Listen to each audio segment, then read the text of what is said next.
We're live. Well, Hi. we're not live. We're recording. What's up, everybody? We're here doing it, making it happen on the Sharp Tongue podcast with my white trash sister. We're sisters from another mister. We're sisters from another mistress because obviously our mom was a hoe. Fucking Our moms are hoes. Our moms are hoes. They were banging married dudes. Oh, come on, really?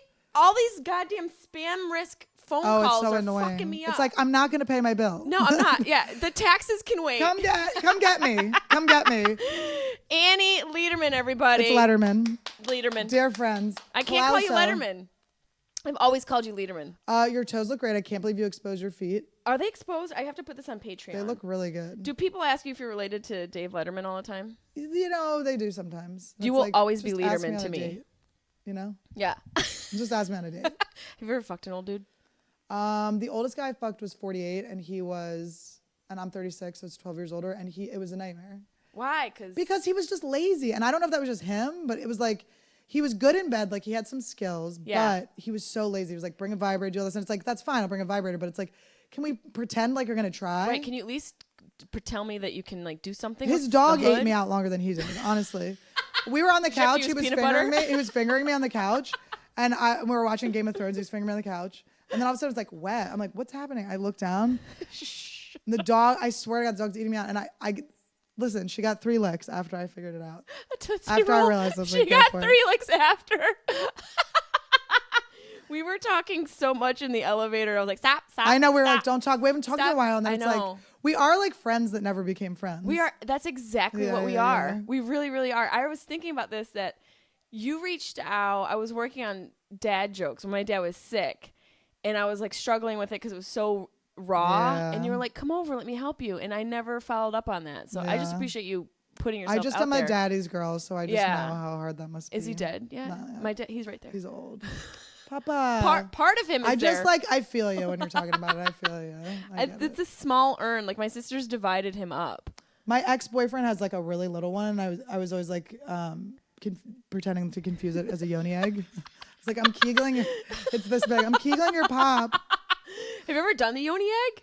Never did the yoni egg. I usually do it on a dick. Yeah. You know, squeeze I it Kegel nice. on a fucking that's what you're supposed to. I'm like, why do I need this? I just Kegel on it. Yeah, I don't need a device. I need a dick. Oh my God. I'm in heat right now. We were talking about how we are. I need a baby in me. Heat. Put a How jizz old are you? in me. I'm 36. I'm 37. So yeah, it's like, I have these like things where I just think about fucking anyone.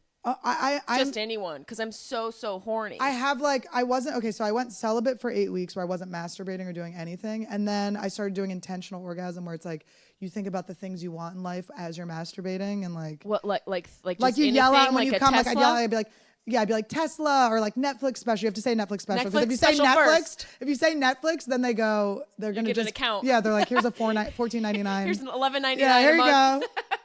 Enjoy The Crown. You can get off your dad's password. Enjoy watching The Crown. Yeah, enjoy The Crown. That's all you get. Netflix special. Yeah, because if you get the special, you can get the Tesla. Exactly. Tesla. I'm getting the truck. I don't give a fuck. Is that a goal? Do you want a specific Netflix special? Yeah. What is it about Netflix that attracts you? I just think it's the most widely watched. You're probably right. And it carries like right now, and it's probably not going to last much longer, but it carries a bigger weight. Yeah, it's there's like more weight to it. medal-y. Yeah, and there's a little bit more. It's prestigious. Right. But in my mind, I would do all of them. I mean, I would do any of them, but I just aim for that. Like, I'm not going to aim for like a Snapchat show on CISO. Do you know what I mean? On CISO. I'm going to be like, why not like self-release?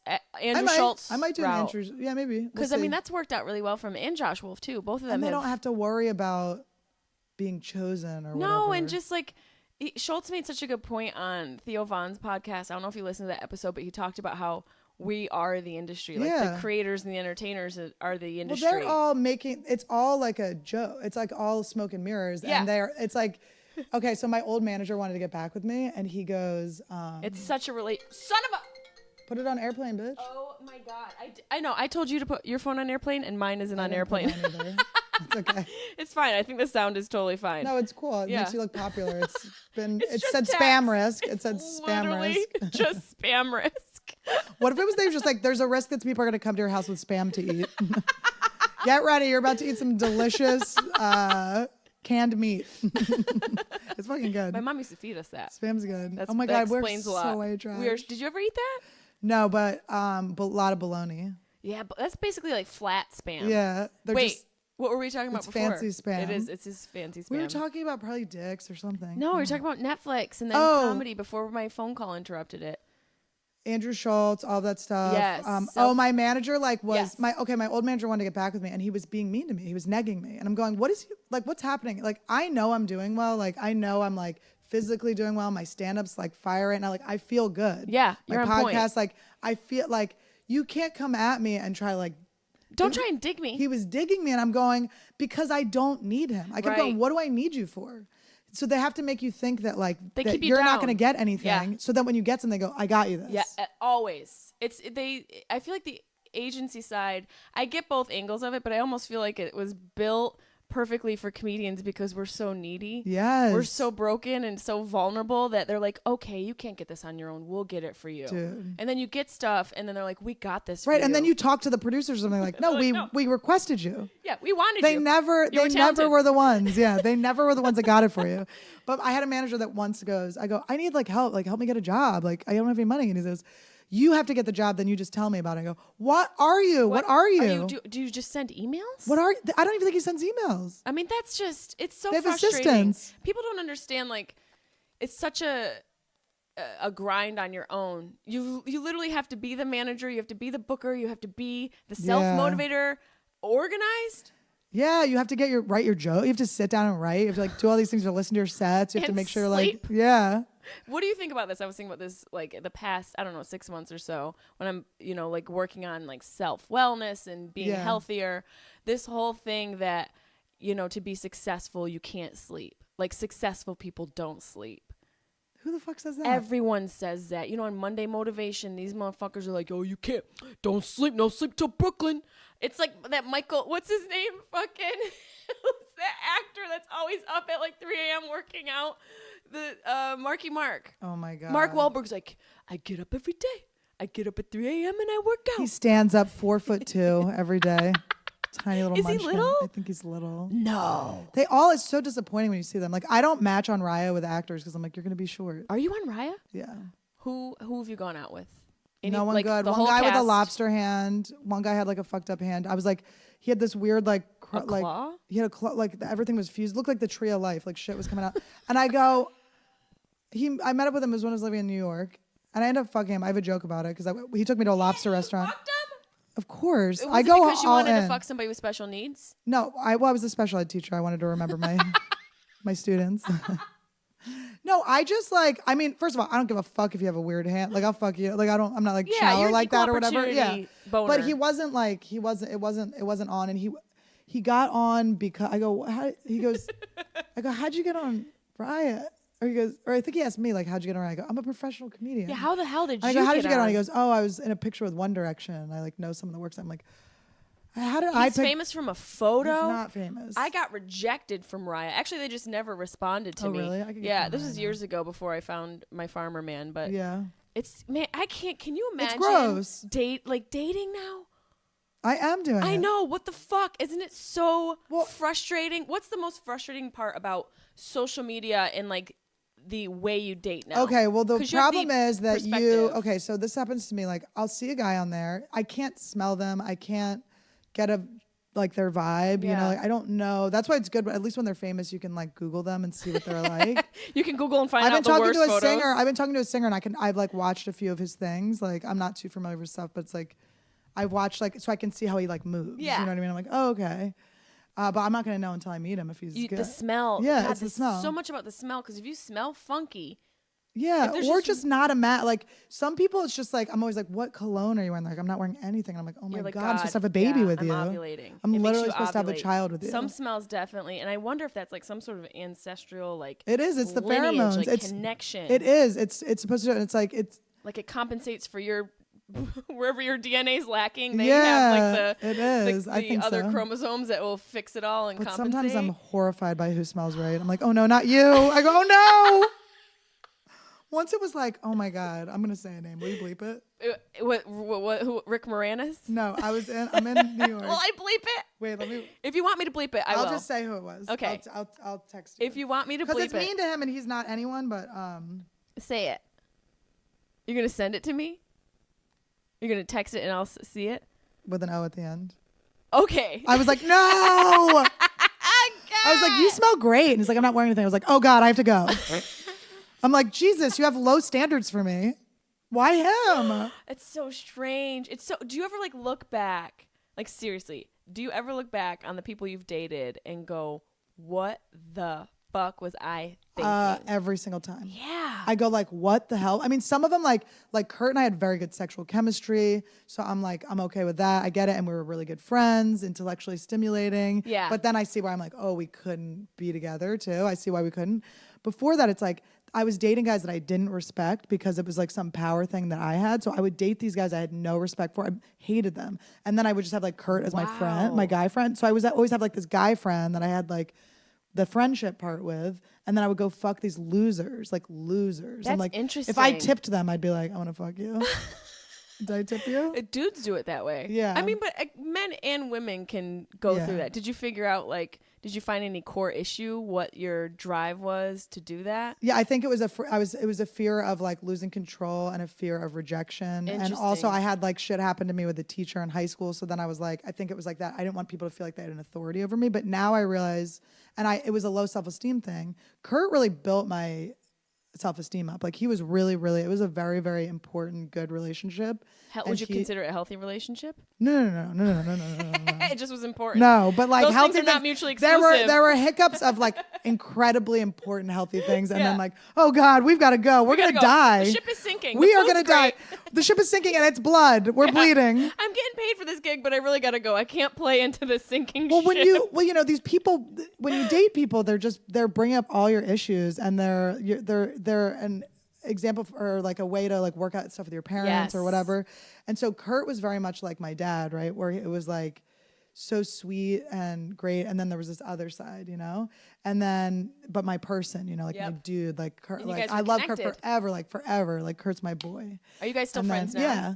Yeah, that's good. Yeah. You just are meant to be friends. Yeah. Because it's interesting, like you talk about the issues that come up.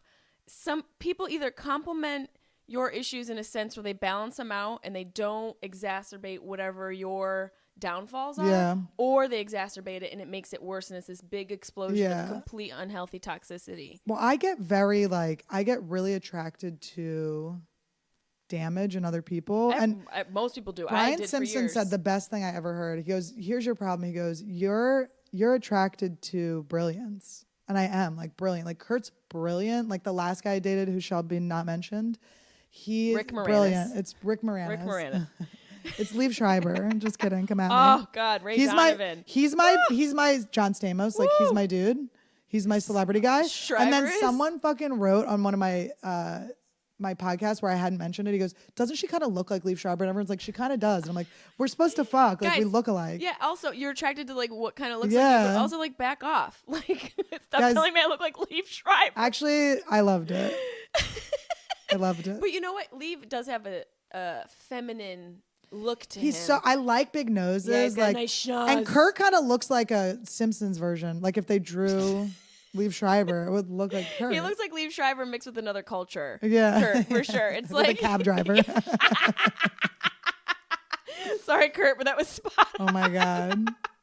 But I like, because Kurt is a huge dick, and I've been just like, I mean. Like one of the biggest you've been It's just a very, very big. Good dick. Very impressive dick. Wow, Kurt. And everyone knows that it's out. Big J talks about it. He does stories about it and stuff. But when we were dating, I was like, people should be able to see on stage that you have a big dick. Tight pants. Yeah, so I got him pants. Yeah, I was like, it's important that they know what you got. And I was like all proud of it. Did you buy him a pair of pants? So yeah, no, I didn't pay for it, but I like took him shopping. Yeah. And so all of his jeans, I got him and they all show it. And now like a year after we broke up, I'm like in the back of the Comedy Store just like, literally like ovulating, so horny, like not gonna fuck him, but like in the back just like sweating, like he's on stage, like I'm like, oh my God, I'm falling for my own trick. Like I tricked myself. Thirsty I'm like, for that dick. You dressed it up so Big. cute. Oh my you're God. like a pageant mom for a dick. Oh my God. I give him a sash. You're on the side, but you're also squirting because you want it so It bad. won Mr. It won the West swimsuit. Hollywood. It won swimsuit. It won evening gown. Oh, one banana hammock. Oh my God. You should like put lipstick on it, contour it, and like dress it up in a nice ball gown. His dick was in Who Is America, the Sacha Baron Cohen show. They did an upskirt and it was his dick. No. It was a bad angle that was like, it looked like that's Alf. a terrible angle. That's all aerial and no you don't length. just see tip. Yeah, just be like a dick looking at you straight on. But it's just like, I mean, I'm like asking people. I watched a comic pee the other day. I was like, can I watch you pee? Wow. Yeah, You're like the female Louis C.K. Yeah. You asked. You're so kind. I know. I am. I want to like try to like Louis. Like I'd be like, Louis, will you watch me? Honestly, like, why not? He probably, I wonder if he would also masturbate in that scenario. I mean, I don't know Louis well, but I've always liked him. Would you masturbate in front of Louis? Maybe. Yeah. I mean, for the story alone. Maybe I would. Do you think those girls did it for the story? I think it was probably like kind of like a weird, funny thing that was happening. And then because I would do that too. Like if something like that happened, I'm like, I'm telling everyone. And then he was married. So then his manager was like, don't tell people, which by the way, I'm like, that's the best man. I'm like, can he be my manager? My manager would be like, I already called the news. Yeah, I know. Like we're getting you up there. Good manager's like, nope. No, and I think so when they felt silenced is when it became a thing. But I don't know. I wasn't there. I don't know if they were traumatized or not. I just like have been like, real shit's happened. So when I heard those stories, I was like, guys, and also we're built on trauma. It's like, you should have come out funnier from the room. I would have been funnier if I was traumatized. Bring it to the stage. Yeah. What human hasn't experienced trauma? And it's like people who constantly victimize themselves. Like, come on. Well, you're giving up your agency and you're saying like, I wasn't able to say what I really wanted. Then that's a you problem. You have to work on that. Problem. You got to use your voice. And maybe he's like maniacal and I don't know that. And maybe they know something I don't know. Yeah, there could be a dark side. Yeah. And I don't know, but it's like, I just think he's so funny and I like. He's very vulnerable on stage. And he's a pervert and I'm a pervert. Like, yeah. I mean, I've done things to open micers that like, they could really. Sure you want to say that? Yeah, come at me, bitches. You she-tooed people? I she-tooed. I've got some he-toos against me. I have some he-toos against me. I mean, but you know. If we're going by like I'm more successful than them or whatever. Right. But my thing is like using if your you persuasion. go. But if you go into the room, right, and you say, if you feel like your career was taken, if there's things I don't know, like if they really literally like someone was like plucked a thing from them. And like you can no longer work, which there's so many avenues in comedy. Like you could like literally cement me into a wall and I would start a fucking show there. Like nothing would stop me from doing comedy. And I think sometimes we have like, this is a dream job. So you dream a thing and you think you're going to get that thing because you dreamed it. And then when you don't get it, you go, oh, what was it? Instead of going like, what did I not do? Or did it just not happen for me? Or did I not work hard enough? Did I not focus? Did I stop and do this instead? You go to like what happened to me to make me not make me not get it. It's like when I did Montreal, it's like victimizing these yourself. Girls that I was friends with told people I fucked Jeff Singer to get into it. Jeff Singer's the producer for the people. They said I fucked the Fedora guy to get into it. Somebody told me that. Isn't that so fucked up? That like no, it was like a huge rumor. Years ago. I found out like 4 years after. Right. It was so insulting. About you and one other comic.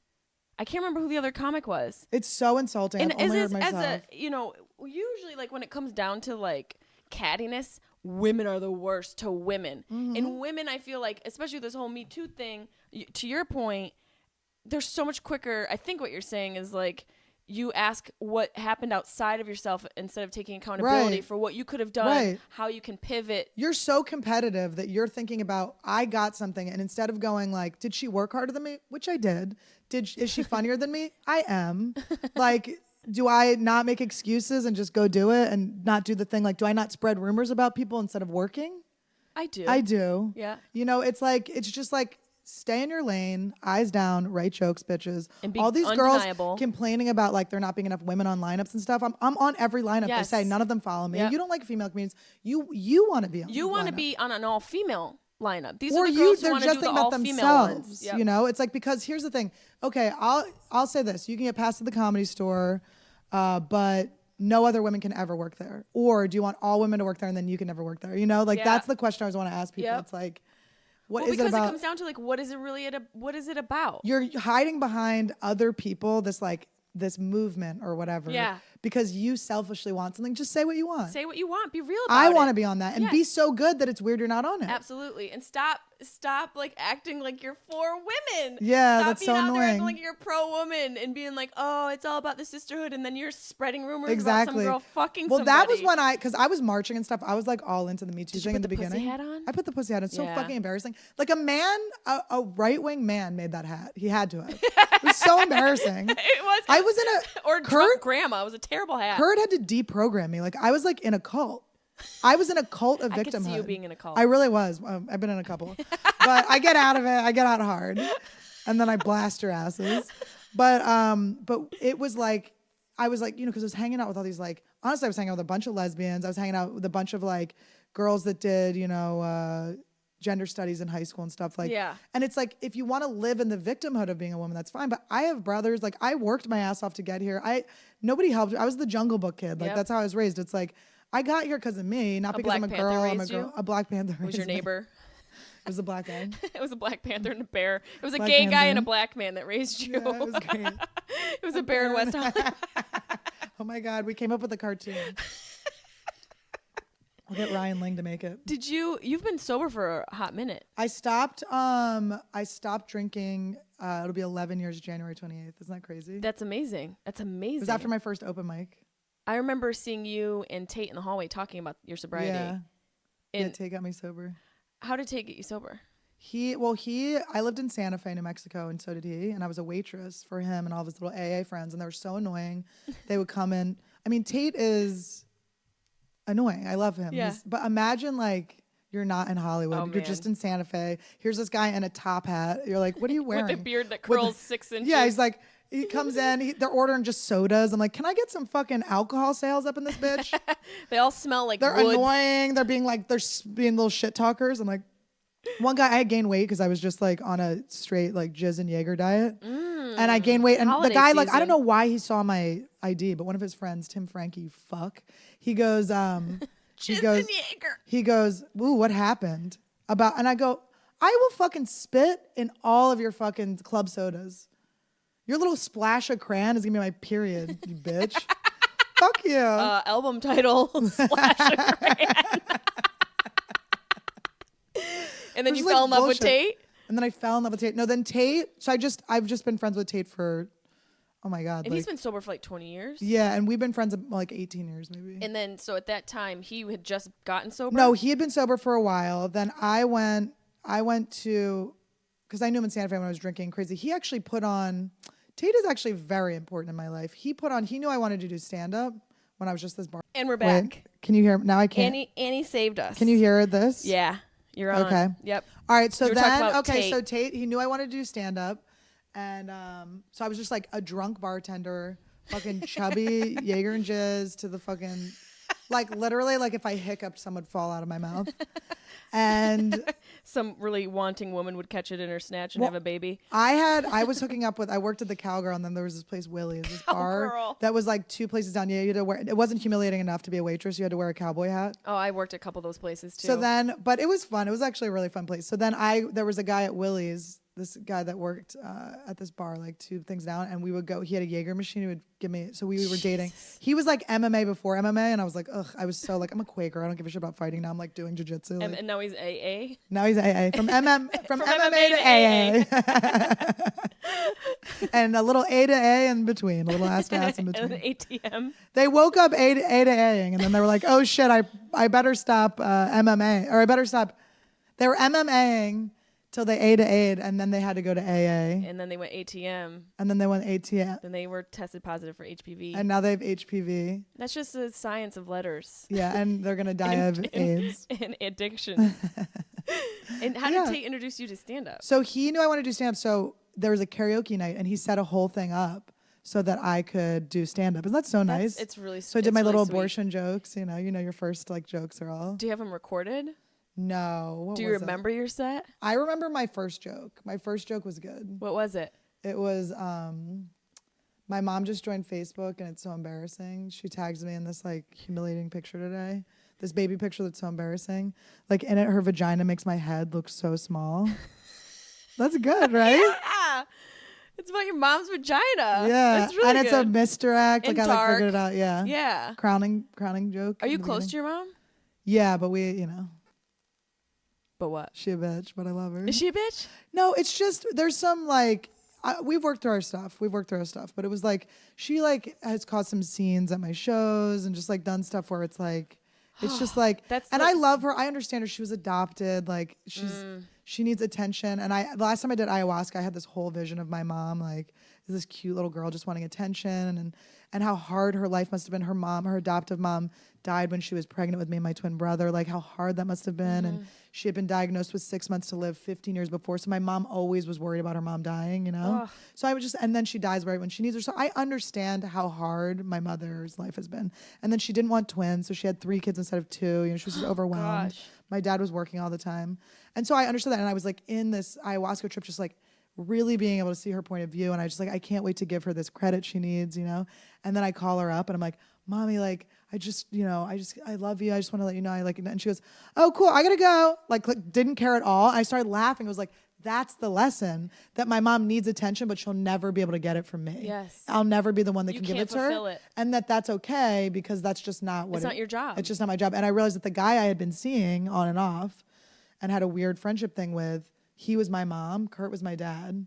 So I worked through my dad's stuff with Kurt and then my mom's stuff with this other guy. And I was like, oh, wow. Like I'm not me being into him and like giving him all this stuff. Like he needs it spread out from so many people because, and the truth is they need it from themselves. Yeah, they do. But they're not going to get it. So instead they'll take it from like as many people as possible. They'd rather have shallow interactions that make them feel good than a deep one. It's too scary to have a deep one. You have to show up for it. Yeah. You have to be accountable for somebody. When you have a bunch of shallow ones, it's easier to sort of jump around on them like they're just rocks in a creek. And it makes you stay too long. And it's like, and once you can see that stuff, it makes it easier to not take it personally, even though I still have these moments of like, where I'm like, but my whole childhood was me being like, mommy, and she was just like, bitch, like you're cramping my style. She's like, I'm not done with me. We're still on me, bitch. We're not on you. I feel, a little bit of that went on with my mom too, a little bit. She was going through a lot because my dad was not really emotionally available. His dad had 2 families at the same time, and he knew about it, but he couldn't. Like gambling, your dad. Yeah, You're so funny. I love when you talk about your dad. He loved gambling. I always joke about how people always ask, like, after my dad died, what did he leave me? I was like, debt, bitch. Yeah. I didn't get, like, earrings. I got some number to a dude he owes, like, a G2. You're like, he got me 2 broken kneecaps. A bunch of like loser lotto tickets, like literally bread bags of loser lotto tickets were in my dad's cabinet. I love it. Yeah, we burn those. Cans of Spam. Cans of Spam. He loved like the whatever that meat was, like, oh god, he used to get this like frozen meat. It was called like chunks or something like that, and he'd make sandwiches out of it. It was Steakums. Yeah, that's good. Oh my Steakums god, that's white trash too. Like fuck yes, whoa, I can't and believe you knew ice what cream that sandwiches was. and yeah, but there's this one home video that's similar to what you just described of me. Like literally, my mom's filming. It's my neighbor Sarah, my sister, and me sitting on the couch. And my mom goes to Sarah, say hello, Sarah. And Sarah's like, hello. And then she pans to my sister. My mom's like, say hello, Emily. And my sister's like, hello. And then she pans to me and she's like, say hello, Jessie. And I'm like, poop. Because I was such a little rebel because I never got. Yeah, you wanted that attention. I wanted the attention. I know. Well, think about like if we had kids, it's like you have to like.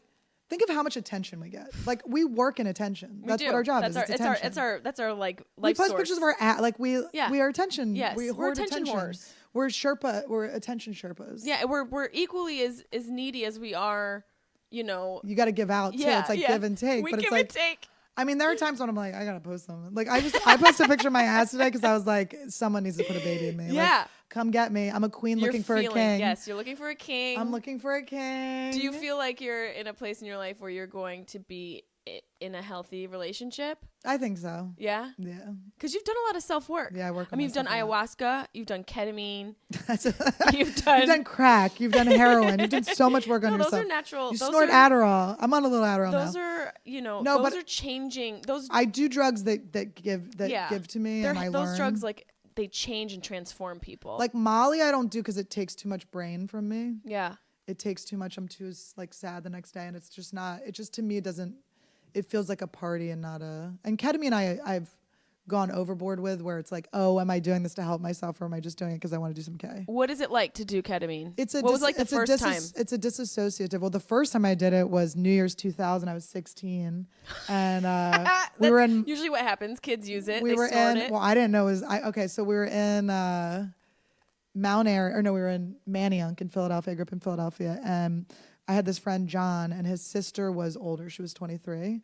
And I had only guy friends and this one girl who literally die, bitch. I mean, I don't hold grudges, but die. Die, bitch, die. Bitch, no, don't die, but. You know, just like emotionally. Don't die. Don't die. Don't die. Have a great life. Actually, you know, have a wonderful life. We wish the best for you. I actually really hope. Yeah. Love and light, cunt. Love and light. Love and light your way, cunt. Love and light your That's way, my, fucker. like, I want that to be like my vibe underneath. Like, love and light, cunt. Love and light. Yeah. I wish you the best. Get away from me. But so I hung out with these dudes, and so we go, like, our crew goes to his sister's house. So we go, and they give me, I think it's Coke, right? So I'm like, all right. I do like a big line. I'm like in a K-hole. I'm like so fucked up. It's like a numbing, like, and then we had to, then some guy, they get in someone calls a black guy the N-word, and he kicks the window in. It's crazy. Like, these guys just walked in, like, that were not a part of the party, just walked in. And it was a bunch of, like, white 23-year-old, like, yuppie people that were, like, afraid of the black people to be like, can you leave? You don't belong here. So then it's pent up, right? Everyone's like, this is weird that there are these strangers here. And then, so then it's pent up, and some guy just does exactly the wrong thing to do. Just goes and then the guy kicks they shatter the window. So then they're like, everyone has to go. I've just snorted. Like, I'm like, huh? And it's my car. It's my Camry. So then I have to drive. I go to my friend John. I go, you have to drive. He goes, no, I'm not driving. So then I remember I kept stopping at the green lights. Like on K. Yeah, on K. And I kept going through the red lights thinking they were like, I mean, I was just so fucked up. And we made it. But it was like, oh my God. You drove on a disassociative drug. I was like, I feel that all the time. I'm always like, how am I not dead? All of the drinking and driving we did as kids, and just all the different stuff we were doing. I have a joke about that now when people are like, what do you miss the most about drinking? I'm like, the driving. Happy place. Carlin, go away. Go. Carlin. Go, buddy. Oh, you're cute. I'll give you attention a little bit, you cutie. Water. Yeah, you guys go. Go. Shoo. Go away. We're talking about drugs. Go lay down. Go. Carlin, go. Okay, the first time I did ayahuasca was about 6 months ago. And I was performing. I was in the main room at the Comedy Store. I was spinning over a guy, I was like freaking out about a guy. I just gone bowling. He wanted me to meet his friends. He wanted me to meet his friends. He's holding my hand in public. And then he goes, let's go bowling with my friends. I go, can we fuck again? Like, I'd rather actually like fuck. I'd rather like get to know you before we get into this like relationship stuff where I'm like meeting your friends and stuff. And he goes, oh, and also I just want to let you know I'm still seeing other people and stuff. I go, why am I meeting your friends? What are you? Yeah. Weird mind games, whatever. It doesn't matter. But I'm mad. I'm on stage. I'm like, I just gone to this bowling thing where I'm like, he's like trying to hold my hand. I'm like, don't fucking hold my hand. I'm like meeting his friends, like, hi, nice to meet you. And then we're just in a corner. I'm like, what's up? Why are you making me chase you, dude? Yeah. You fucking chased me, and why are you? Dick? Like, what's going on? Why aren't you fucking me? Like, what's the deal? Yeah. What are we playing with? Yeah. Here? What's going on? Like, why? We're young. Why aren't we penetrating? Well, one of us was young. Why haven't I been penetrated yet? Yeah, why is this like leave it to Beaver, I'm meeting your family, when it's like, how about get to Beaver? Are you a Mormon? How about get inside the Beaver? Get to the Beaver. Get to the Beaver. Don't leave it to Beaver. Leave I'm like, it in the eat me Beaver. out. Why are we here? Yes. You can't eat me out of the bowling alley, though. That sounds so hot. And once, gross. Ben Berlinger. The smell. Ben Berlinger, you're married. You got kids now, but shout out. I hooked up with him. On you in a blowing alley? We went to a bowling alley. I said a blowing. Why isn't that a thing? It should be blowing out. Yeah, you get in there. Alley. But so we went bowling. I got wasted. I lost my glasses that night, and we went back to his house. And I dry humped him in front of his mom's house until he came in his pants. That's hot. I want to dry hump again. The guy I've been talking to, we've been talking about dry humping. That's hot because it's like it's resistant. You know what I mean? There's something kind of hot about not doing the full thing. Right. Like just a little bit of pause with that. Yeah, there is, because you go all in and there's nothing like left. Nothing left in his balls. Well, there's just nothing. It's like, if you build it, it's like hotter. It's like tantra, you know, like you fucking get hornier and hornier. Yeah. And I feel like for women, that's so important. Yeah. You got to warm us Or you're gonna be down there, you're gonna get fucking joy. It's gonna be a whole Sade album before I come. Yeah, that happened once. You're gonna start a fire. He goes, I ate you out to an entire Sade album, and I was like, you put on Sade, like that's so funny. He was trying to make me come so hard. He put on Sade. I didn't even notice. Yo, Sade can't make you come. Dude, I was like mental. It was mental issues. No, he was very good. He was in my phone as the mouth. He was so good. I'd be like mouth. But now, honestly, since Kurt's dick was so big that I'm like, I don't even care. I used to only want to be eaten out, and now I'm like. Yeah, but you know what? You gotta go. You just gotta follow the flow. If it's a good dick, you just follow the dick. If it's a good mouth, you follow the mouth. If it's you just lean into whatever it is. Just lean into whatever. If it's a really small dick, I guess you like anal. Get dinner. Yeah, go have them buy you stuff. Do not before you fucking do anal. Oh God! Don't have dinner. Have soup. No, have soup in the morning. Yeah, you should have soup in the morning. Just like a bone broth. Listen, I'm gonna tell you this story because I was gonna tell it on my podcast, but my sister-in-law just like just to look her in the eye and be saying like I just know she's what, but she won't care either. But it's like okay, so I hooked up with this guy and he was Irish and he had not a big dick. So I was like, was it a little Lucky Charm? He had a little Lucky Charm. But so I was like, and we were having like an affair. Like it was like, we're not going to be in a relationship ever. I met him in Ireland.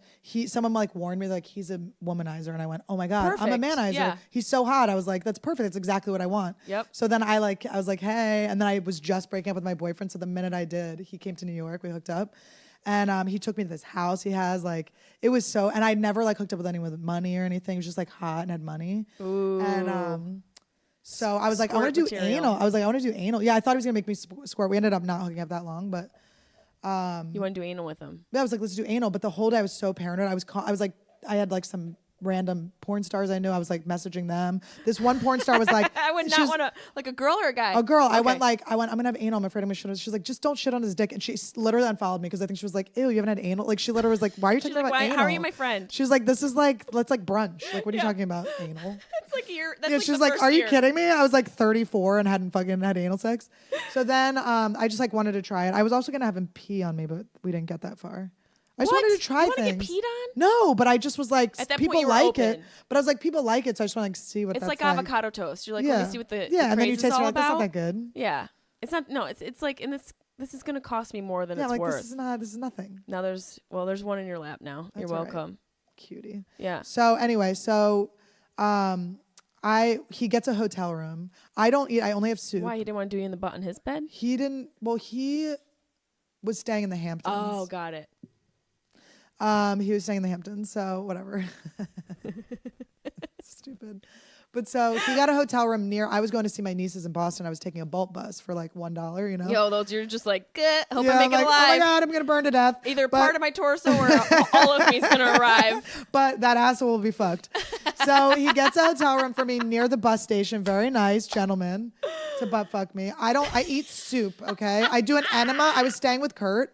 This is when Kurt and I were just friends. I was staying with Kurt and Karen, his ex-girlfriend, and I was I did an enema, but we only had one buzzer key, so I needed to buzz Kurt in. So I'm doing an enema in his tub. Okay, I'm like ass up, face down, got in there, like, and then he beeps, and Kurt's like, you can't let Kurt wait, like he'll fucking freak out. He's like his short, like I can't let him stand out there. It's in his house. So I had to cup my asshole. I was like running, like penguin walking over, cupping my asshole, like buzzed him in, then went back in the bathroom. The whole thing was so funny. So then he picks me up. I'm starving. I'm angry. I'm hangry. Of course you are. So then we're like, fuck, I'm not coming. I'm mad. He's getting annoyed. He's like, can you cut? Like, what's going on? And I'm just like taking forever. And then we fuck in the ass. It's like, it doesn't even feel good. I'm not even that into it. It just like wasn't I was like, oh, I don't think this is my thing. And then eventually it was just like, I'm fucking, and then I remember he pulled me and he goes, he wanted to cuddle. I was like, I don't want to cuddle with you. Yeah, not after this. And he's like, comedy's not going to be enough for you forever. You're going to need to like be intimate. I'm going, but not with you. Yeah, why are you trying to force me into that? Stop. Like, what are you doing? And also, Dr. Phil, back up. He was just being annoying. He was a little bit older than me, so he was like really working that. Babying you. But so then I go on the bus, all right, and I call Carly, okay? I'm on the phone with Carly, and I'm like, just had like I'm like whispering, right? Like, I just had and I can tell you, like, I just was afraid he was gonna shit on his dick. I didn't shit on his dick. We like, we went out for food. I was like hangry. It was a thing. Couldn't come. It was like I was trying to squirt, and it's like I think he's gonna pee on me, right? And I'm like, I think nobody can hear me, right? I think nobody can hear me. So what I do when I go to Boston is my sister-in-law works at a bank, and she's a very good job. Yeah. And I meet her at her job, and then we drive back to pick up the girls, and like it's a whole thing. So I go to her work, and her coworker goes, "Was your sister-in-law on a Bolt bus?" And she goes, "Yeah." And she goes, "My sister was sitting in front of her and heard literally everything she said." Like, what are the chances? What are the chances? And we were just like crying, laughing. We were laughing so hard. And then we're like driving to pick up the girls, and I'm trying to talk to her about it because I can't talk about the anal in front of the girls, you know? And I'm like, I don't know if I liked her or whatever. And I'm like, do you like anal? And she's like, she goes, I can't tell. She's like, I can't tell you because I'm married to your twin brother, so I can't tell you like our life or whatever. You should tell me immediately. And then I was like, well, you don't have to tell me. I have ESP. I feel it in my ass every time he fucks you. But I've fucked you in the ass, bitch. We don't finish each other's sentences. We finish each other's anal. Wife's anal. But so I've come in your butt, bitch. Oh my God, I'm so sorry. I love you. She's so precious. I'm sorry. I didn't say her name, did I? But okay, so then we go home, and then I'm constipated. Of course. So she makes me a bowl. She makes me a batch of chili, and then my nieces have no clue what's going on. My baby niece like walks in, she chili? she gives me anal chili, and then my niece is like handing me a prune, like, here, auntie, mommy said, give me this. Isn't that so funny? Your niece handed you. She gave me a prune because I was from your enema butt sex situation. My asshole. It's like a fucking movie scene. It was just so funny. The whole thing was like so funny. The way you are in your family, it's the same way I am in my family. They're just like, oh God. Were you talking about anal sex on the Bolt bus? Yeah. You're like, my asshole is a Bolt bus like, right now. Carly, I mean, I was like immediately like, Carly. Yeah, Carly's the one you call up when any sort of those situations happen. I was in a hard Carly time too. I was like in a good, like Carly and I were going hard then. She's the best. Carly is the greatest. She's the fucking best. When I was smoking cigarettes, I was on the road, we would call each other and FaceTime. I'd be just chain smoking in the bathroom of the hotel. Just chain smoking. She used to do that shit all the time. She's like, dude, it's fine, whatever. Yeah, and we're just like chain smoking, talking about boys. System. She did tell me once though, I hooked up with my ex-boyfriend from 10 years ago. I raped him. Let's be real. I'm gonna admit I raped him. There's a lot of accusations. It was 15 years. I raped a man. Allegedly, Annie. Allegedly, I raped a man. Annie Lederman. Yeah, Annie Lederman raped a man. Annie Lederman does not fuck around. Annie Lederman's a lesbian. Yeah, Annie you're totally cleared Ledderman. because of how I pronounce your name. Okay, so my ex-boyfriend, I had traumatizing stuff in high school. So my first boyfriend in college, I never fucked. I just sucked his dick all day. I learned how to suck a dick on his dick. That's great. It was great. You need that. You need that education dick. So I've held, and he was always very like respectful and stuff. So I've always held him on this pedestal. Like he's like my like could have been. You know, like I'm always like measuring guys up against him. Right. You think about him often. He like built his house, and you know he lives in Stanford. I was like, oh my God, he's so amazing. So I go into town, and I'm like, because Carly and I we were talking about. I was like. Had gone through a breakup, and I was like, you know, just looking to attack. I feel like I have this snake of like codependency. Oh yeah. Or like being obsessed with a guy, and it just jumps from one guy to another, and it slithers, and it's just always there. Absolutely. So my snake was looking, and like for Carly was like, so I was telling her about this ex-boyfriend. She goes, I think it's him. Like I think you're supposed to be with him, and I'm like, he lives in New Mexico. Like this is like a fucking right. So then I'm like, back to him. So then I'm like, maybe it is. You know, she's like kind of a romantic. Yeah, you know? she is. So I'm like, you're right. And then so I go to New Mexico, and I go like, hey, will you walk me to my car? Like, totally not. I never fucked him. I haven't made out with him since. Last time you saw him. You know, I would see him every like 3 years or something, you know, or every like few years, but never like a sexual thing. You know, like our relationship had always been like we'd see each other out, and he'd be like, hey, you know, it was always like a we loved each other thing, you know. And he would always, there was always, you know, a couple times when he had girlfriends when I was like, you should be with me. And he's like, I'm already with her, but obviously I like you more. You know, it'd be like things like that. But so I get there, and he was seeing, I didn't know that, but I was like, will you walk me to like my rental or whatever? And so we like go to his car, and then I'm like, hey, and I'm like, don't you think we should bang? And he's like, Jesus. He's like totally like, I thought like, he's just been waiting for me to be like, let's fuck. No, he's just like living his life. Like he's fine. We're friends. Like whatever. I've known him for 20 years at this point. We can play Jenga, but I'm not gonna. Like put a wood piece in your. So I know puss. I'm like put it in my puss. But so he's all weird, and I was like, yeah, but still, don't you think we should like make out or something? He's like, I don't know. He's like, I'm like really uncomfortable. Oh no, you and I'm like another dude. And I'm like, come on. I'm like, What are you talking about? You're like, are you kidding me? This whole conversation I'm was like, having in I'm my doing mind. so good. I'm like fucking killing. I'm like getting famous and shit. Like I was like fucking funny as fuck. You don't want this famous living pussy? my dreams. Like, don't you want it before it's like you're not gonna be able to have it? Before you can't afford it. Yeah, you can't afford it. Get it anymore. on the budget level. So then I work him, right? He's like, well, I'm seeing this girl. He's like, I'm not really into her. He's like, I'm not. I really don't like her. He's like, obviously, I would like to be with you, but I'm like with this other girl, and it's like I don't like her, and she's annoying, and we're not like really exclusive, but I would feel guilty. Oh, please. So then everyone always says But that. he built a house, and I was like, I want to see your house. So he built this like beautiful house. He built an amazing house. That's hot. It's so hot. Yeah. And he sold weed when we were in college, and he turned it into like a home. He turned like the weed into like real. He turned work. the weed money into home building. He turned it into like another type of business. Like he's the you man. wanted that entrepreneurial I was so proud dick of him. in I you. was like, I'm proud of you. I learned how to suck a dick on this dick. Like I was like, I want to remember what it looks like. I've just been so long. So then I wear him down. Like I go to like we have like he's like, all right, let's go to dinner. Do you think it was like having to like chase? Well, Carly and I made it that he was my soulmate. Okay. So I went in like plan. I was like, we've got to do. You're like, this. there's no way we can't not have this plan go through. So I go and I'm like, I'm at his house and there's a skylight. He built a skylight and we're like looking up at the stars. Is that where he recharges his dick during the day? It's where he puts his dick in his Tesla dick. But we're like, that amazing testicles. Dick. He's got a dick and 2 Teslas. But so I'm like, and it's so romantic. And then he like brings up this girl or something, and I'm like, no. I go, look. I like start straddling him and start making out. He goes, look, I just feel uncomfortable. I'm like, dude, I just have to say something. You have a house, you have a business, you're hot, you're cool, you're successful. Like, you're going to get married and have a kid soon. This is my shot. Like, this is our time to fuck. Like, we should fuck. We had this whole thing. It's a good like, sales pitch. I was like, we should fuck. This is like it. And he goes, okay. Right. So then he's like, all right. So we bone down. It's really good.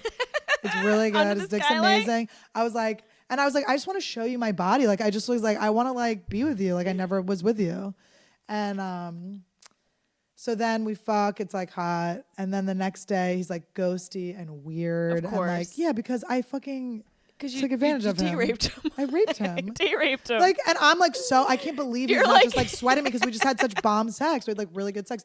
And then he was like, that was good. Like, he was like, that was really fun the other night when I saw him. He's like, and I was like, well, let's do it again. He's like, we can do it again. He's like, but not tonight. He's like, but you're going to give me that role? You're like a budget Weinstein. But here's another thing. Because he goes, well, because we were talking about, because I loved him so much, and he had told me this thing. He had read this thing that Cheryl Strahan, and she writes this, the woman who wrote Wild. Yeah, and Strahan or whatever. Yeah. She writes this advice column, and he was telling me about this one column that she wrote about this couple had written in, and they were like, should we have kids or should we stay? Just like have fun and live our lives or whatever. And she said, you just have when you make these decisions, you just have to realize that you're casting off a ghost ship of a life you could have had. Oh. So yeah, so you have all these ghost ships every time you choose to be with someone or not be with. No, it's not that. She goes, so you make a choice. You say like, okay, no, we're not going to have kids. And then your family is cast off in a ghost ship, and you can look at it and you can admire the idea of it, but you can never have it and it won't be yours. Whoa. Right? So he's saying this, and he's saying this to me, and I go like, I'm like, well, you're like my ghost ship, you're like, I could see my life with you. I loved him in a special way, and he was there for me in a different way. Because you and Carly had decided it on a phone call while you both were smoking cigarettes also in we're hotels. Chain smoking. I was probably high. I was probably on edibles or something. I mean, I was like, so then, and I just gotten out of a relationship. It was so obviously like this rebound, like needing to feel loved or whatever. And he was someone that showed me, but he was the one that like had showed me the most like unconditional love of a boyfriend. So, I'm like, you're my ghost ship. And he goes, oh, well, like, would you ever move here? And I go, no, I have like a whole thing. You're like, no, fine. So I just like toying with him. So he's like, okay, maybe, like he's like, and then I'm like, oh no, whatever. You're like, I don't want that. I don't want any of that. He has a fucking baby now. I knew it. Welcome. I called it. Welcome. It's mine. Every time you sit in that sunlight room, think of Annie straddling you like raping the date rapist she is. The heart. But we're friends. Harriet Weinstein. But I hurt. I it was. I put a lot on him. Like, you ever just like try to step back and imagine what you look like to other people? Every day. I know I'm like, I work on it. I've been working on it for years. I'm like, you know what? I'm a little loud. You know what? Yeah. I didn't need to be so truthful. Mm-hmm. Sometimes people don't need my opinion. They didn't need to pull my finger and me fart. Right. But wait, before this, we were talking about ayahuasca. Right. Ayahuasca. I have no clue how I got into that. But the moral of the story is, this is what I was going to say about Carly. She fucking goes, after he's ghosting me and stuff and I leave, I'm still clinging to it because it was my new thing. Of course. Carly goes, you should send him a poem. I go, Carly? Shit. I'm so happy that I didn't do that. Well, Carly doesn't understand that she's literally the most smoking, perfect angel. Like, guys will take a poem from that bitch. Yeah, they'll take a poem Carly's from her. got They'll frame game. it. Yeah. Carly's taught me to do things to dicks that, like, I upped my beej game with Carly to a level that I didn't think I could get to. Beej? Yeah. Carly, I need some of these beej tricks. Is that bad to be saying that? No. She's the queen. There should be There's courses of, Carly's a queen. There's definitely courses to teach women how to do it a little bit better. I love that more dogs keep. There's so many. I mean, you have 17 dogs. I have the amount of dogs that women have who die alone. That's what I have. It's like, that. They'll eat you. They'll eat you. They wait a week. Cats eat you so in like 3 days. Cats eat you quicker Little munchkin. because they're a little bit more demonic. Okay, so I did the first. I was mad at this guy. I'm on stage. I get off stage. There's a man in the audience, a man and a woman in the audience, and they just have a glowing presence. Okay, they just seem wonderful. Lit.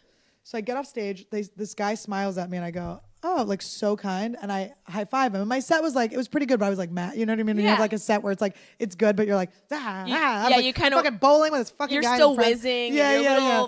And I'm like, did hot. I do work tonight? Like, was this work? What did I do? Did I learn anything? What did I just do? I just took them on a ride, but I did well. And so then I was like I was chain smoking cigarettes for some point. Brody had just died, so I was like very like, really like clung to the Comedy Store, which I am now too. I'm having like a little Brody relapse, but like clinging to the Comedy Store like a real, like really, and just staying late and chain smoking, just being so bad. I remember I kept going, for Brody, I'm smoking for Brody. Like Brody would want me to be like, get it, don't do that. But so I'm like chain smoking cigarettes. I'm staying late. I'm like, why am I still here? Like, it felt like I was there for a reason. And I go into the office, and one of the guys that works there goes, "Oh my God, my friend wanted to meet you. You high-fived him. He's in from South Africa. You're his favorite comedian. He's been here twice, and he's every time he's like, I really like that girl Annie." And that's like, I mean, it feels really good. Yeah, you're like, so then I'm like, he's my new soulmate. I'm like, he's trying to fuck me, and he goes, he's gay. He's not trying to fuck you. He just genuinely likes you, and you're like, there's some reason he loves me because I'm damaged. Right. And I can't imagine anybody loving me because I'm like, damaged. what could it be? I mean, I'm getting my confidence is rising. Now yeah. I'm like, you're glowing now. Yeah. I see a difference in you. I feel my power. You feel lighter. You feel power. lighter. Yeah. There's less darkness. Yeah, I'm not like, there's nothing to like defend myself from. I'm like getting rid of the prickliness. Yes, and you feel more present to me. Mm-hmm. You feel more like just honest in the moment. And so this guy. So I'm talking to him, and I go, what does he do? He goes, he's a meditation teacher. I go, I love meditation. He's doing a weekend this weekend. I go, oh, I want to do it. And he goes, all right, I'll tell you the truth. He's an ayahuasca shaman, and he is doing a thing up in San Diego this weekend.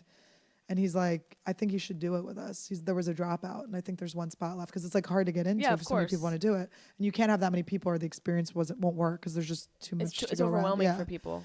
So he goes, and I go, why have my weekend spots? I don't want to cancel them. And he's like, Annie, I think you should do it. And I was like, I've really wanted to do ayahuasca. And it like came to me, and he high-fived me. And I'm like, why was I here chain smoking? You really, all the universe. Right. So I call him, and I talk to him, and he's like, we'd love to have you. And I'm like, okay. So then I cancel my spots. I drive to San Diego. I have no clue what I'm getting into. I'm wearing like my Brody sweatshirt.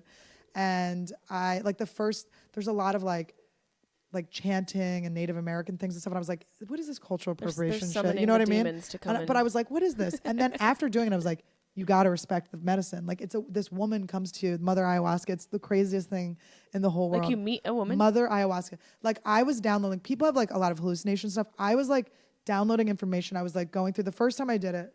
How many times have you done it? Twice. Okay. But you do it 2 times each weekend. And right. San Pedro too, which is cactus, which is mescaline. Right.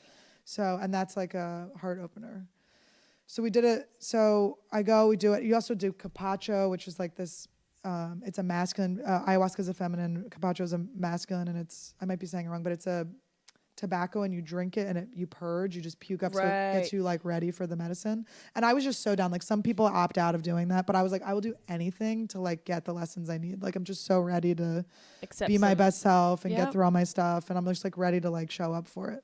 So I get there, like everyone, first of all, there's a guy there that's possibly the hottest guy I've ever seen in my life. And I'm like, there's a test, there's a test, there's a test, there's a test, there's a test, there's a test. He smelled like mud and he procreation. Put across me, he's an actor, he's precious. I feel like brotherly, sisterly to him. But they put him across me, he was like shirtless. I'm like, I have to trip watching them. I'm like doing diarrhea in a bucket in front of this fucking I gotta go on an ayahuasca trip with this hottest guy I've ever seen. I'm like, what is going on? You're like, you should see what I can do with a dick under a spotlight. But he's he was precious. He mentioned a girlfriend right away. I was like, oh, thank God. I was like, oh, thank you. I would have been like, kind of look hot with puke in my hair. But what I got, the lessons that I got. So the question I asked her, you drink this cup, okay? It's disgusting, and it's like my shaman was saying this last time. He was like, it's these little sacrifices you do in life that get you to these things that you really want. They get you to your self-actualized place, to your best, you know, like whether it's like it's the taste of how gross this is or the pain of having to sit down and write or whatever. It gets you to the experience that you need to be. And it's like you're proving to yourself and your potential that you're willing to sacrifice that little discomfort to get there. And I really needed to hear that lesson because I'll procrastinate my fucking entire life away. I'll be on my deathbed like, I'm ready to write my pilot. I'm ready. It's about how I died. Interior, Annie dead on a bed. Interior, Annie in a coffin. Last nail gets slammed shut. It's a really short episode. It's a short series. It's over. But so I hope it gets picked up for a second season. So I was spinning over this guy, you know, and I drove out feeling so unloved. I was like, I feel like I've all this love to give and nobody wants to take it, you know? I'm just not getting this love back. Yep. And I was just feeling so down. I was like, why is this guy being like this? Why am I always spinning over a guy? Why is it always about a guy? And so I didn't want to focus on the guy. And I was talking to someone that was on the retreat, and he said to me, he goes, whatever's coming up for you is what is coming up for you, and don't resist it. Yeah. Because it's not about this person. It's about what it means. So I take the ayahuasca, and then they give you 2 hours later, you can take another cup, and 2 hours later, you can take another cup. Jesus. And I take as much as possible. And you have just a bucket with you. To the goddamn moon.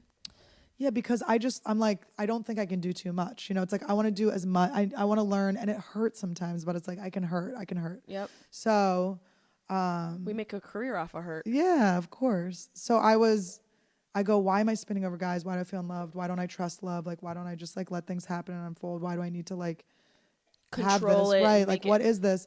And she goes, it's your dad. And I went, like, obviously, like, it was like, it felt like I was a million doors. Like I was these locked doors. Okay. Yeah. And then it was a key to all of them. And they all went open. That was just like light, like shining up. And I was like, oh my God, like 100% it's my dad.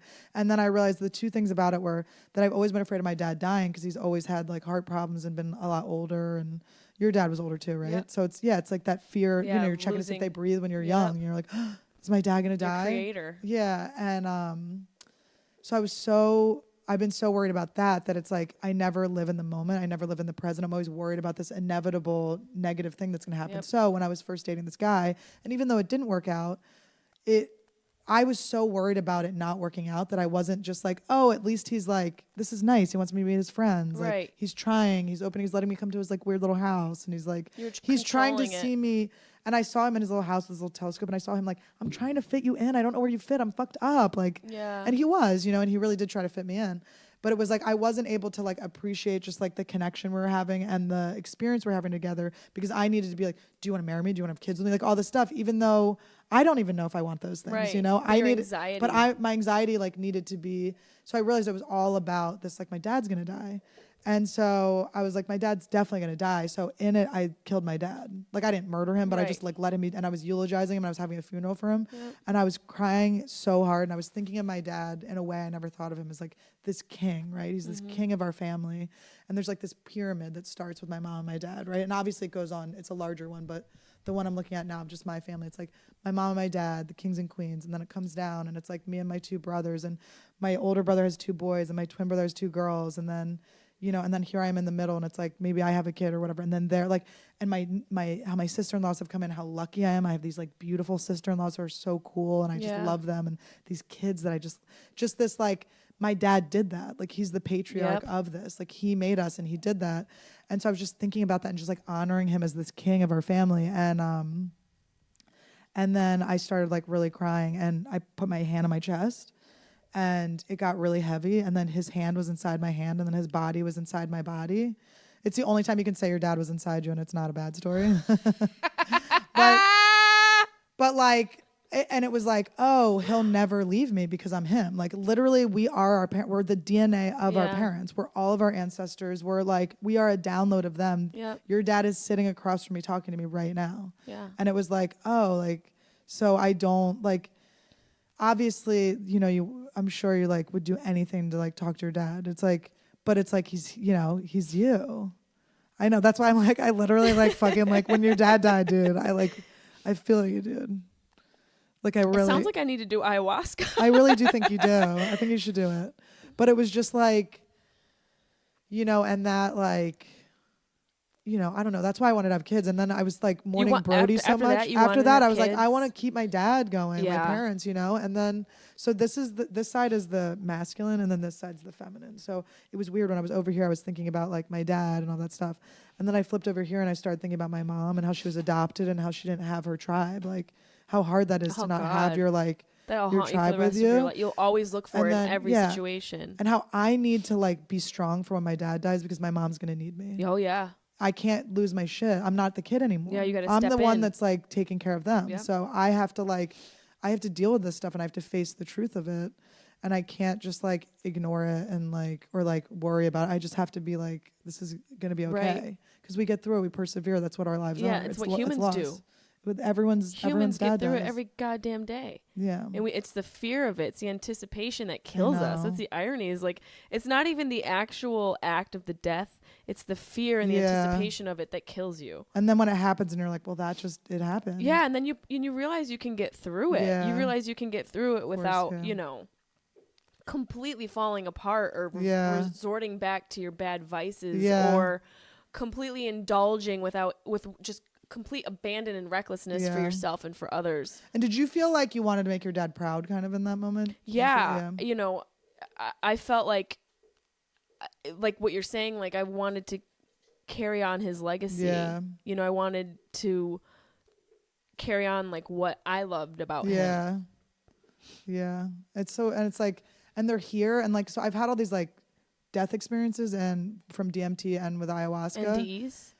Near death experiences? Yeah. NDEs, yeah. Where it's like, I know what dying is. Like I know what it feels like and I know what happens. Yeah, me too. It's beautiful. It feels amazing. We fizzle out. Like heaven is real. It's just not, but it's an energy. It is an energy. It's not like a physical place. You get to be with them. Yeah. You get to be with everyone. We're all with each other. Yeah. Like, that's why like all of this, like, all of the like fighting that everyone's having right now, I'm like, we're like, you got to remember humans. Like we're in it together. We're having like, a physical experience. Dude, when a black kid gets shot, like our kid got killed. Yeah. Our baby died. Do you know what I mean? It's like all of our like person, like when something happens to one of our people, it's our people. Yeah. We're all like, this is us. And so it's just like, with all this stuff going, I just tapped out. I don't look at politics or anything because I was like, it's just not. I can't either. No, I'll vote when I gotta vote. Because it's more fighting. It's and more it's arbitrary anger, fighting, and it's not rooted in no anything. Human. There's no humanism to it. There's no empathy anymore. It's all about people. It's jerseys. People have jerseys on, and they're screaming, and they're drunk in a stadium, and they're yelling for their team. Yeah, it's that's ridiculous. all it is. It's has like nothing lame. to do. They just want the trophy. Yeah, people just want the trophy. They don't care about like the well-being of people and a generation and people being able to get their basic needs met. It's not. It's I can't do it. It's such a weird. It's just a weird thing. But I do feel like, you know, like I see that like heaven light, you know, and I've been to it, and I'm like, oh, I've experienced it and too. I felt like it made me. The first time I did DMT, I felt very like it was my dad's death again. I was thinking about it. I was like, oh my God, he's gonna feel so good. Like when your dad passed on, you felt great. Like you felt like good. Yeah. It was a relief. Yeah, because that thing fizzle out. Yeah. Like you don't have to worry about it anymore. And you realize you had everything. Like you realize like everything's good. It's beautiful. Everything's beautiful. Yep. Everything's light. Yep, it really is. And it's like that's why I'm always like I have this thing I do like team cocky. It's like let's be cocky. Like we should all be cocky right now because we're gonna be on our deathbed going. Yeah, I was the shit. Like you're literally gonna be like, oh my God, it was awesome. And then like instead of being awesome, I was like, am I okay? I was like, oh my God, me? Why don't they like me? It's like who cares? You're the fucking shit. Obviously you're the shit. And it's like so then I turned over. I was thinking about my mom, and then I started thinking about Brody, and I like, oh my God, I lost it. Like I just couldn't because it was probably like maybe it was February. It was April when I did, so it'd been a month, and I was just like, I mean like. my brother, like I was like, oh my God, he was a king, my brother, like every day. And just so like, I just felt like how sad he must have felt in that last moment. He couldn't feel us like hugging him. Like we loved him. He couldn't feel that love. We loved him. He was so loved and he couldn't feel it. And like, so I had to like let him go, like he's gone. Right. And so I decided I wanted to like purge then, because purging is like getting out the negative. Everyone's like, but you puke and stuff. I'm like, it's not that. It's not you're getting physical, it's an emotional. You're getting like something out of you. So I was like, right at that time, I was like, all right, it's time. So I like and I wasn't nauseous or anything. I just like knew it was time. So I was like, oh, like I was just like hugging Brody, you know? And so I got the bucket and I was sitting there, and the shaman chants the whole time. My shaman does. Whoa. He chants and sings the whole time. And he just started singing in English. I thought I learned another language. I was like, I mean, I think you could go, I want to learn Chinese, and you could come out and know Chinese. Yeah. Like I believe in ayahuasca. Yeah. So I like, or like all of a sudden you have like a capacity to learn it really easily. Yeah. It's like shit just like happens. Your brain gets rewired. It's unbelievable. So he starts chanting in English or singing in English, and he's singing a song. I'm paraphrasing, but it was like, you know, we take the pain from the dead and we bring it into the light for them. You know, remember in your darkness that the morning is coming. There's always light after the dark. Always. It's important to have the dark for the light. And he's saying that. And it's like, I'm like, Brody, you know, like, and I like, my throat starts to open like I'm giving birth. And like, I always remember like, you're not supposed to like push. You're supposed to like let it happen. Yeah. Like, so I was like, all right, I didn't want to force this out. It felt like an egg. So it was like an egg with like feathers that weren't, like it wasn't a fully fertilized bird or anything. So I was like, and then I felt, I'm not even kidding, my ancestors come in my body and push the vomit up for me. And it started to come out, like drizzle out like a pretty like thing. And it drizzled out, and then I puked and a bird flew out. Brody flew out of me like a fucking bird. I have like chills on my arms right now. It was unbelievable. It was crazy.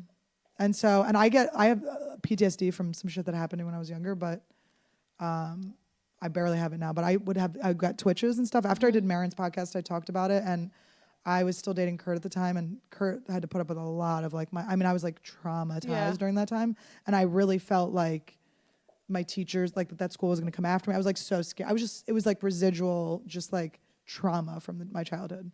And so I had like twitches for a couple weeks. I was cold out, thank God, so nobody noticed, but I was like twitching. Like it's 40. Like, yeah, I was just I'm like, fine. Yeah, everything's fine. But I was twitching, and now I'm like, I think it was a bird. Like it feels like there was a bird flapping around me. Yeah, it was. Like there was something that like needed to get hatched and released. So, so that was the first time I did it, and then I did it again. And that was all like rant, like he was just sitting in the audience. And then I did it again. I was in Cincinnati doing a gig, and then they were going to be in Chicago. So I was like, oh, I'll just come to Chicago after Cincinnati. So I went and hung out with my nieces, and then I went and did it with them again in a new group in this like beautiful house in Michigan. And this one, I was still spinning over the same guy, but we had been friends. So I was like, I had this hope that we were going to be together that needed to go. Yeah. I was like, I need to like get to the bottom of what's going on. And that's when that was the trip where I was thinking about my mom and how hard it was for her to like lose her mother when she was pregnant with me and stuff. And when I realized he's a representation of my mom. And then I was thinking about, I was like, all right, let's just like see it through. Like, what would it be like if we got married? If we decided that we're more than just friends and we get married? So my vision was my life was this big tree. Yeah. And I went down this branch where I married him. Okay. Mm-hmm. And we're in his house, and it's just gets dark. Okay. And he gets older. He gets smaller and older, starts shriveling up. We have a kid. It's fucking retarded. Okay. It is retarded. Crazy. It is like not like a special needs kid. I was a special ed teacher, like not special needs kids. Like it is like it's a folded up like pile of bones with skin over it that's breathing. Oh my God. Like legs coming out. It's like we had like a not person. It's an M. Night Shyamalan movie. Yeah, so we're like standing around this crib in his house, and this is our whole life going like, fuck, we made a mistake. We made the wrong decision. Because we had kind of talked like very casually about how we both maybe want to have kids and stuff. Right. And of course, every guy I've ever met's like, I'll have a kid with you. And then they're like, no, I won't. What are you talking about? I'm like, fucker. But not that I really, I mean, I think I want to have a kid because I realized after that first ayahuasca trip that I want to carry the lineage of my dad, but then I also want to name it Brody, whether it's a girl or a boy, so I can keep Brody alive too, you know? So anyway, so then every time I do hallucinogens, like you're a mom. Have a kid. But I have to be better in my career first. Better what? I have to be better at my career. I have to have money and shit. I have to like be like successful. I have to be to a level. I mean, people say that, but people get by on nothing with children. Yeah, but I have a level of career that I'm meant for that I'm gonna get to before I have. You know what I mean? Agree. Like, you know what I mean? Like, I see it and it's like, I got it and it'll happen. Yeah. I feel the same way. And it'll work. Yeah, for sure. You gotta just get there and then. Whitney's so funny. She's like, you have to freeze your eggs. You're 36. I'm like, Whitney, I don't have health insurance. Like, Whitney, I'm freezing. I'm like, I'm literally freezing. I was like, can I share some of the space in your freezer? Will you sponsor my eggs? Oh my God, Annie, I seriously want to thank you for opening up and talking about things that people experience in. I don't know. I didn't know you in this capacity, and it's just nice. We're gonna be friends. Yeah, now we're gonna be real friends. Yeah. Girl Code. We did Girl Code, but they wouldn't let both of us on because they couldn't have two blonde. They couldn't sluts. have two trashy people at the same time. So they're like, you're both the white trash ones. So then we were always ships in the night. Where can my people find you? Find me on. You can watch my podcast. Watch it more than you listen to it. Listen to it too, but I do a lot of visual gags. I have props and stuff. That's fun. Me Inspiration. So, Me Inspiration. It's on YouTube. It's on my YouTube channel, so it's just / Annie Lederman. And then Lederman. Or Lederman. Lederman, whatever the fuck you want to say. I don't care. And then Instagram, I put a lot. I like my Instagram. Yeah, I try to make you guys. I try to make people entertained. Yeah. Content. So check me out there. And then what else? Website, AnnieLederman.com. You get some merch. Send you swords. Where can they send you swords? To the comedy store. Send me weapons to the comedy store. I brought my brass knuckles. You got your brass knuckles. I have brass knuckles, nunchucks, swords, a very sharp sword. Someone sent me a taser the other day. I have a crowbar, a bat. What are you missing that you want? I need ninja stars. I need a bow and arrow.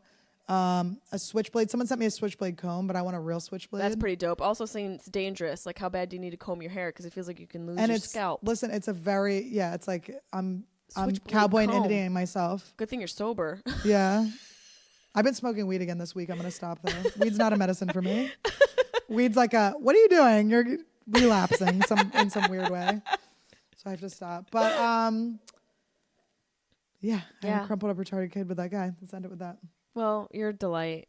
That was fucking awesome. Is that cool that the mother ayahuasca was like, don't be with this person? Yeah, she's like, stop fucking around with this. No way. Do you want a box, baby? Wait, there's one last thing I want to tell you she told me. Bone of boxes? I started thinking about, I go, what do I need to do for my career to like step it up? She goes, clean your apartment, get your shit together, be ready to receive. And she goes, drop all competitions, feeling of competitions. Yeah. She goes with especially, and she goes, build your female audience. Build my female audience, because she's like, you got guys. Like, I know how to fuck with you guys. I blur my feet. I tease all of you fools. Like, I know how to handle dudes. Yep. Build up the girls, and it really has been like just naturally happening. Because Girl Code was really fun. That was nice to like have that. Because we were speaking from our truth. Yeah. And they gravitated towards that. And it was fun for us to just talk about blowjobs and periods and just the real shit that stop putting a dress and makeup on it. Yeah. Stop powdering our real, like, put some H&M on us, because God, they put us in a lot of H&M. I mean, I looked like Annabelle. We looked cute though. That's so funny. Cute, but I looked like a possessed doll. Well, you were like, when I first met with them, they were like, what kind of makeup do you want? And I fucked up because I should have been like beat to the fucking, like, I want to be like drag queen. Yes. Because they drag queened you up and it looks so good. Yeah, and I was so jealous. Like, wouldn't put fake eyelashes on me. I'm like, give me some fucking fake eyelashes. They just put you in baseball caps? Yeah, no, they made me like the lesbian. I was like, Quinn is a lesbian. But so what I envisioned was with like all of these, like, because, you know, sometimes at the store, it's like, you know, you feel like there's like 3 spots for women. I mean, you know, like it's like annoying or not. Yeah, you get it. You get it from the other end more than. But you know, it isn't a comp. It's like it's literally like we're all rising together. Yes. It's like I kept imagining Powerpuff Girls, and like in the air. Yeah, just like we're all like blowing up. Like we're all so funny. Like nobody can say women aren't funny because we exist. Like no one. Like right now. Like, and I'm not talking the bitches that are complaining. You're actually not funny. Yeah, the ones that are complaining about. Whatever. Blogging, you guys complaining. If you're mad at Louis, you're probably not funny. Let's be real. Yes. You're not funny. Do some work. Write a joke. Watch some Louis specials so you can figure out what a structured joke is. But so I was thinking about that, and then so like I had a moment where I was supposed to do Spade, or they called me to do Spade, but I was out of town. And then this girl that I used to be friends with, that we had a falling out, her end, not mine. I do not have falling outs with girls anymore. But she had a falling out with me. They had her on, and I was like, a moment there was like, oh, a tinge, and then I went rainbows and unicorns. I just like cartoon rainbows, cartoon unicorns, and like fucking dropped it. Rise up, bitch. The only competition you have is with yourself, and you shouldn't even have that. And it's good, like girls. Yeah, team girls. cocky. Yeah, I'm fucking great. Yeah, you're fucking great. Yeah, we're the shit. We're the shit. We're the fucking shit. Put a fucking baby in me. fucking so horny. I almost fuck my ex-boyfriend. I'm fucking horny. Annie Lederman. I'm looking for a king.